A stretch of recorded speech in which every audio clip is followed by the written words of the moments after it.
صلوا على محمد وآل محمد.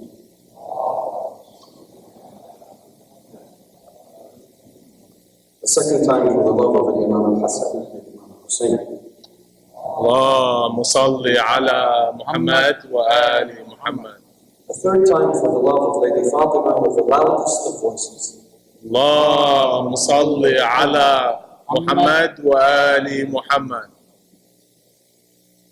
بسم الله الرحمن الرحيم والصلاة والسلام على سيد المرسلين حبيب الله العالمين أبي القاسم المصطفى محمد وعلى آل بيته الطيبين الطاهرين الذين أذهب الله عنهم الرجس وطهرهم تطهيرا.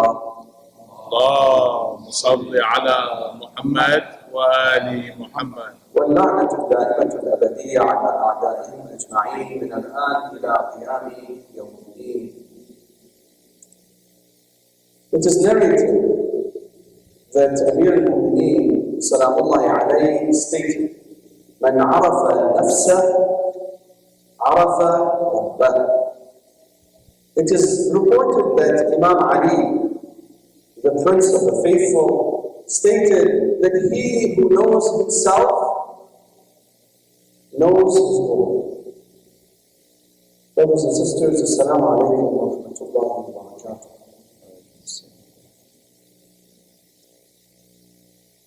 It seems the energy is a little low today, probably because it is, inshallah, the last day of the month of Sha'ban. And I know all of you probably have been fasting. And fasting surely does take a toll. But what it also does is it places you in a great state of self-awareness, inshallah, and awareness of our own weaknesses and our own needs. And so I urge you, inshallah, that this time when I ask you to give me a loud salawat ala Muhammad wa ali Muhammad, that it becomes a reflection of the state of iman you are in because of the fasting that you fasted today. So sallu ala Muhammad wa ali Muhammad. اللهم صل على محمد وآل محمد. Ahsantu. So when addressing the topic of self-actualization, which is our topic today, an important topic, a topic that has gotten the attention of many scholars over the years, both from the Islamic perspective as well as from the contemporary modern academic perspective. It is important when dealing with this topic that we tackle it from several viewpoints. Now, the first thing that we'll deal with, inshallah, is we'll offer a short, brief definition of self-actualization. And then after that, inshallah, we'll take a look at what are the things that may prevent us from self-actualization. The third thing that we'll look at is how is self-actualization actually viewed and studied within modern contemporary academia. And then we'll look at how Islam has dealt with the topic of self-actualization. And finally, we'll wrap it up, inshallah, in the short period of time that we have, to take a practical stance on how it is that I can take this information that I've gained and apply it to my everyday life. Now, we have 20 minutes, so inshallah you're ready for this ride. So self-actualization, as it implies, obviously is formed out of two words, the self and the actualization itself. Now, when we refer to the self as we understand it, we refer to things such as self-esteem, looking at me, myself, and I, correct? And those things that are associated with it. But now once I tie that term actualization to it, what happens is it establishes more of a reality-based look at oneself, right? What are the things that are going to make me better as a person? What are the things that are going to make me thrive as an individual and a human being in my existence in this world and now? Now, after this brief overview of what self-actualization is, we'll move on to what it is that self-actualization, or that which may prevent us from self-actualization. Now, in modern culture, of course, we're bombarded by many social networks. Facebook, Instagram, Twitter, right? Snapchat, you name it, it's out there. What is its primary function? Is its primary function to help us realize who we are or to distract us from who we really are? Is its goal, this marketing media that we have today, this network of billions of individuals that are tapping into our personal information and trying to find out who we are while we waste our time trying to find out who everybody else is, or maybe not. Maybe not wasting our time trying to find out who everybody else is. Maybe spending good time trying to understand what the other individual is all about, right? That this social network that we're a part of today, this global population that we've become a part of, has not only served to bring us closer in understanding to what other people are about, but what it's also done is it's moved us away from who we really are. Yes, we do have a platform. We do have a forum in which we can express our views, right? Take as many snapshots as we can of ourselves from as many angles as possible, right? So that people get an understanding of who we really are outwardly, right? Apparently, right? How big my biceps are, how I look wearing a tank top, right? Or maybe, how I look in the dress that I went to go to a party, right? From all different angles. To show how modest my dress was as I was going to the party. Notice how this social media has taken over a personality or has created a personality for myself that's an apparent personality. It's not a personality that reflects necessarily deeply what is within me, what my belief system actually is, right? It is a network of information that is charged and pushed and driven by big business, right? It is a network that is driven by the media. And what the media wants of me is for me to buy whatever it is they're offering. So you notice, for example, that networks such as Facebook, they don't ask me for money. Right? What do they ask me for? My information. They want to know what I want. They want to know where I go. They want to know what I eat. They want to know what I wear. They want to know my shoe size. They want to know my scarf size. Right? They want to tell me how to be based on the information that they collect. All of the marketers are making money doing what? Selling my information to these big companies who do what? Who control fashion, who control lifestyle, who control what they want me to be. Because, brothers and sisters, if they tell me what I should be, then they can sell me their product. Shocking. Really? A study was conducted in a book called The Power of Habit. This book was written by a man called Charles Newton, Pulitzer Prize-winning author and journalist. He collected all the information, all of the case studies available in modern cases of psychology that are related to habit. And what he found was astounding. He found that companies such as Target, who has undergone many class action suits, but one in particular is related to the fact that if I was going into that specific Target in my town, and I was to pay using my debit card, not even using a credit card, that they would be able to collect my information. A father found out that his daughter was pregnant. You know how?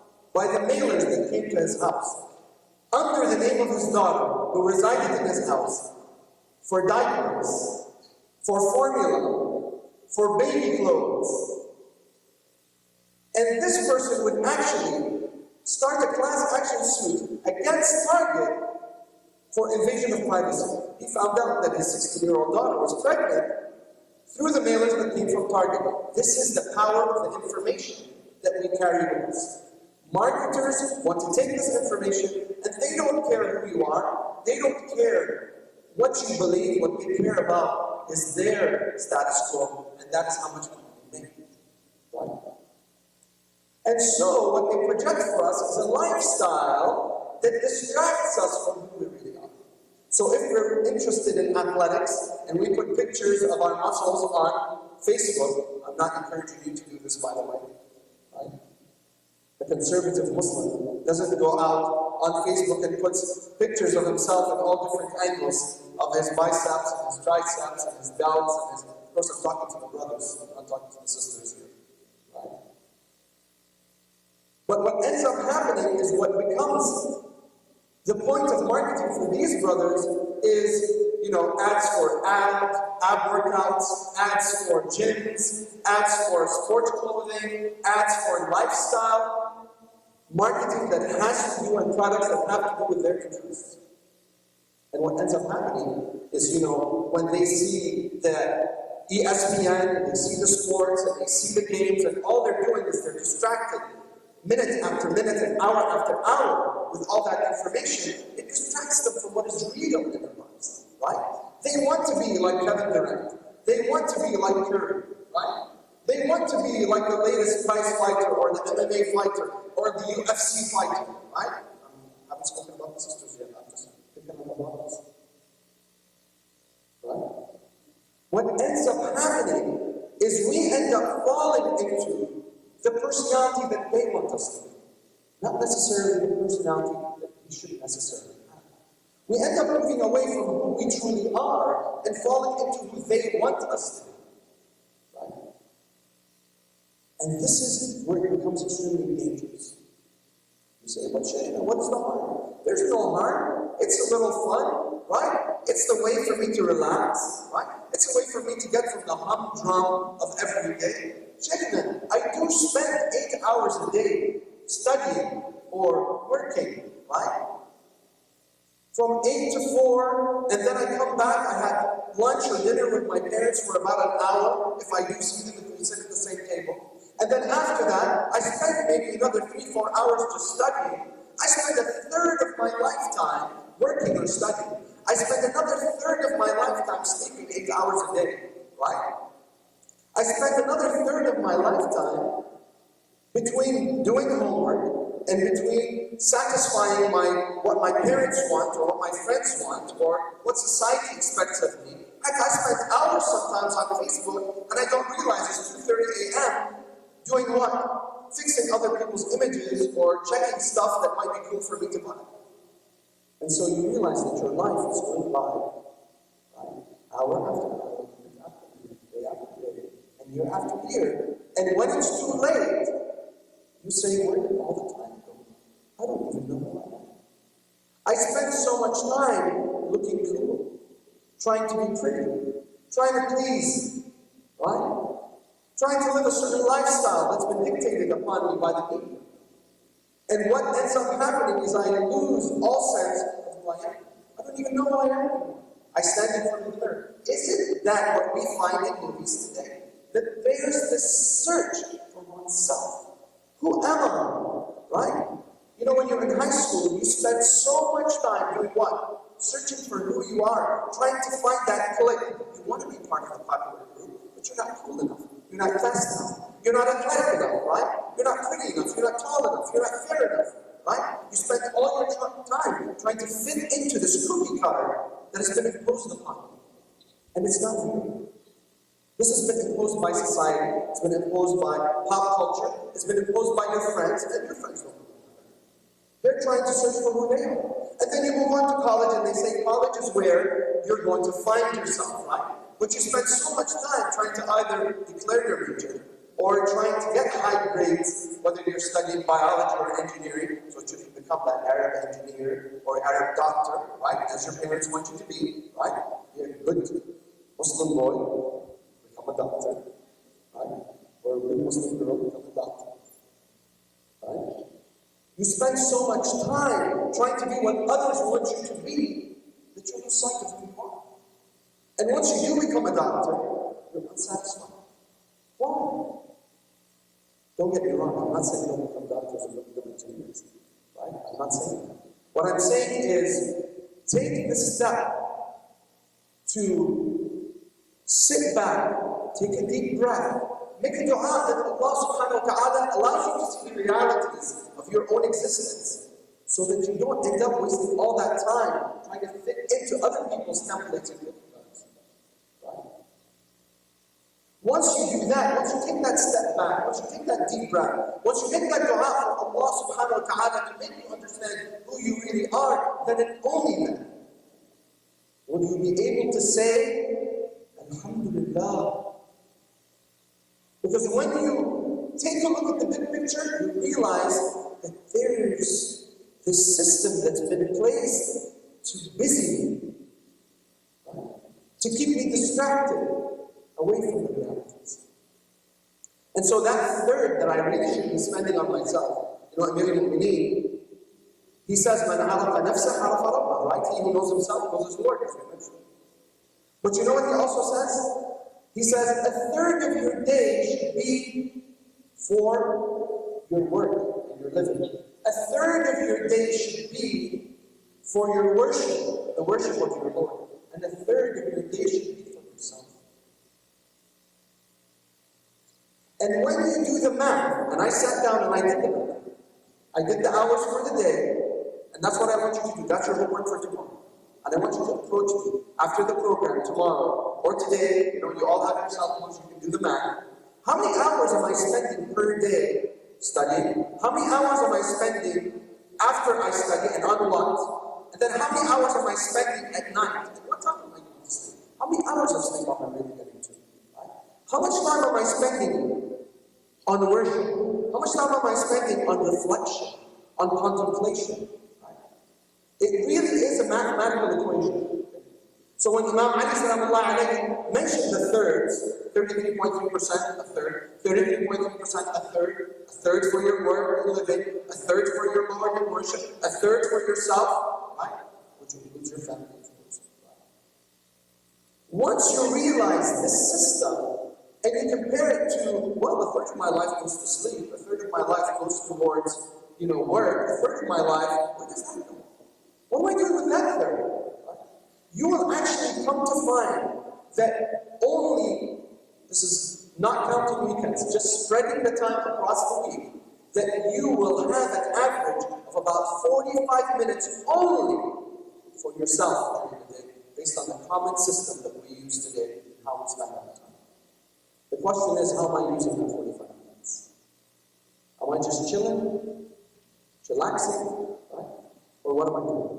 So these are all the distractions that are surrounding me and my self-actualization. Now, modern contemporary academia, accordingly, has actually studied this phenomenon and has determined, and there's a man, a scientist, a psychologist, by the name of Abraham Maslow, who has something called Maslow's hierarchy of needs. How many people have heard of it? Anyone? No? So Maslow's hierarchy of needs is quite interesting because it's like a pyramid. It starts with the base of what? Of your basic physiological necessities of food, drink, and so forth. Right? And then the second level is your sense of security. The third level is your sense of love and caring, right? The next level is your esteem, right? Your self-esteem, your sense of confidence, right? And then the top level, the highest level, is self-actualization. It's your creativity, it's your motivation, right? It's what drives you. It's that self-awareness. Now, what has Islam said about the issue of self-actualization? Now, we started with that hadith, Man arafa nafsah arafa rabbah. So, what does Islam tell me then about myself? Now, according to Mullah Naraqi in Jami' al-Sa'ada, he says that we are actually composed of 4 powers.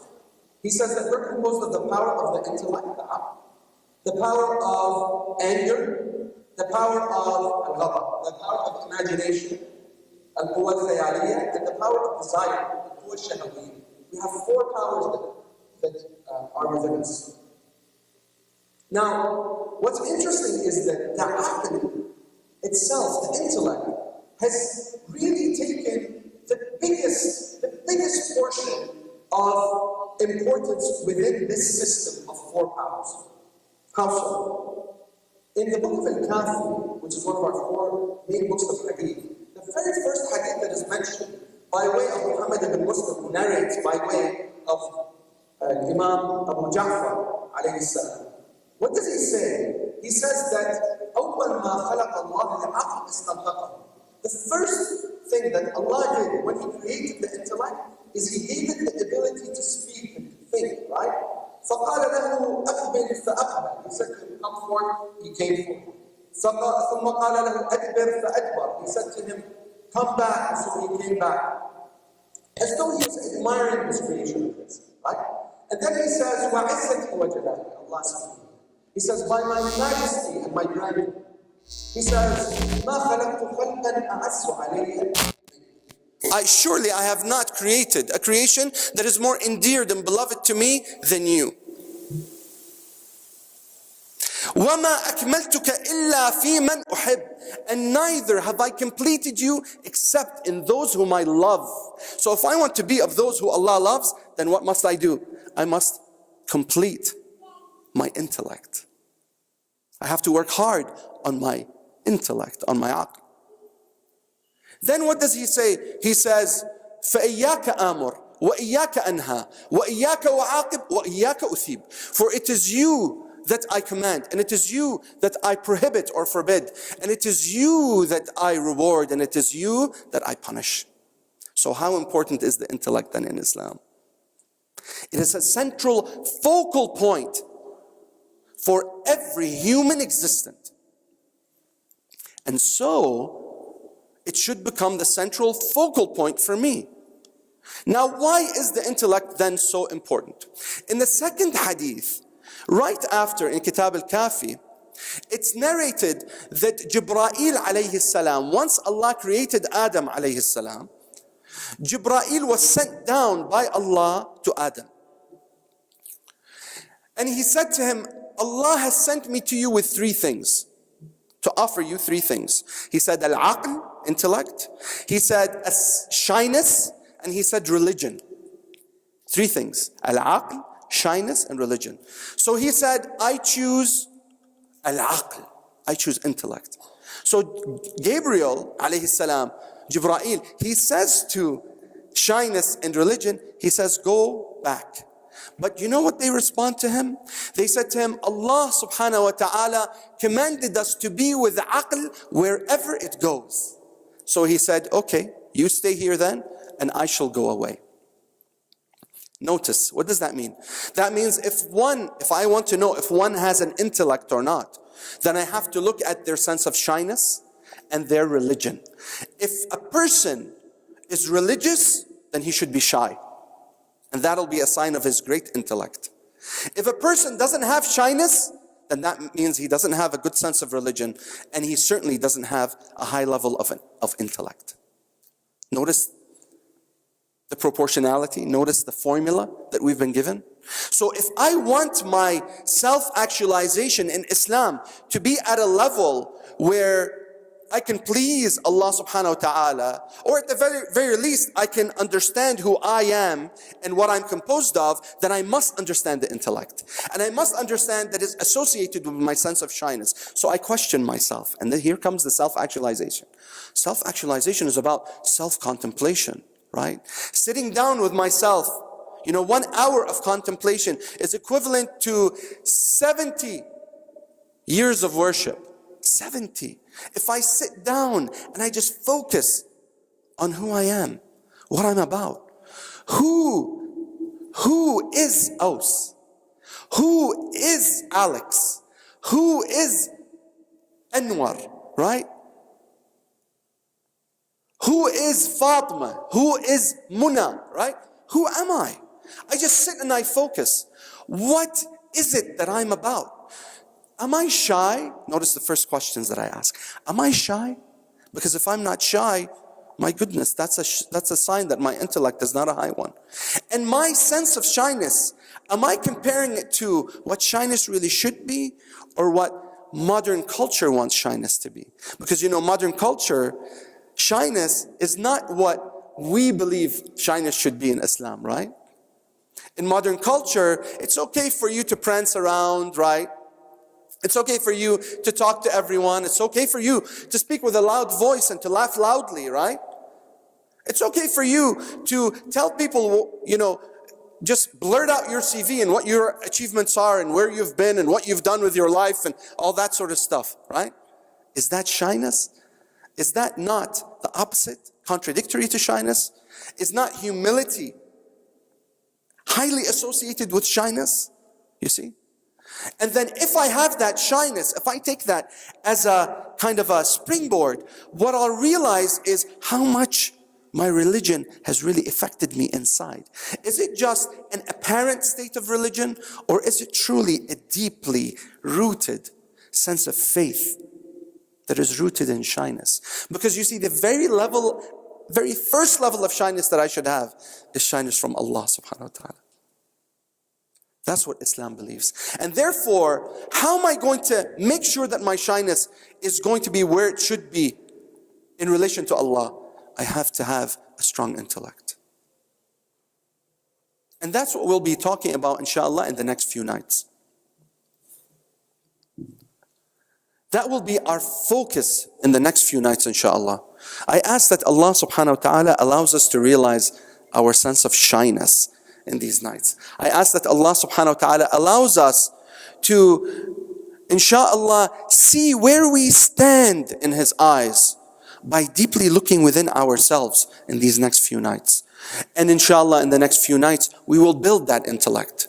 We will be at that level of intellectual reasoning that Allah wants us to be, at least on a foundational level, so that we can use it as a springboard to become stronger, more intellectual beings, those that surely will be ones that Allah will be proud of, that our parents will be proud of, that will instill change within society, inshallah.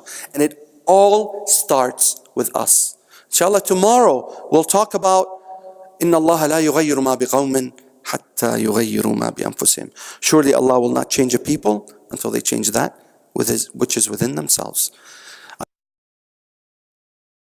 Inshallah, I will see you tomorrow. Your homework for tomorrow is to take that time, 15 minutes in the morning, 15 minutes in the afternoon, 15 minutes at Maghrib, 15 minutes before you go to sleep. That constitutes an hour of contemplation, which is equivalent to 70 years of worship, that which is done ritualistically without necessarily paying attention to one's worship, right? Let's start there. And I want you to take a deep look within yourself and ask yourself, am I shy? Am I shy? And then if you're not, write all those things that have caused you necessarily not to be shy. Keep it close to your heart, because in the next few nights, inshallah, that's what we'll be talking about. And we'll start to check off those things and cross them off as we move forward. I thank you for allowing me to speak to you, for sharing this time with me, inshallah, in contemplation, bidhni ta'ala. I ask that Allah subhanahu wa ta'ala gives you tawfiq in this holy month of Ramadan, and He gives us tawfiq in serving you, inshallah, as well as the rest of the mashayikh, bidhni ta'ala. Wassalamu alaikum wa rahmatullahi wa barakatuh.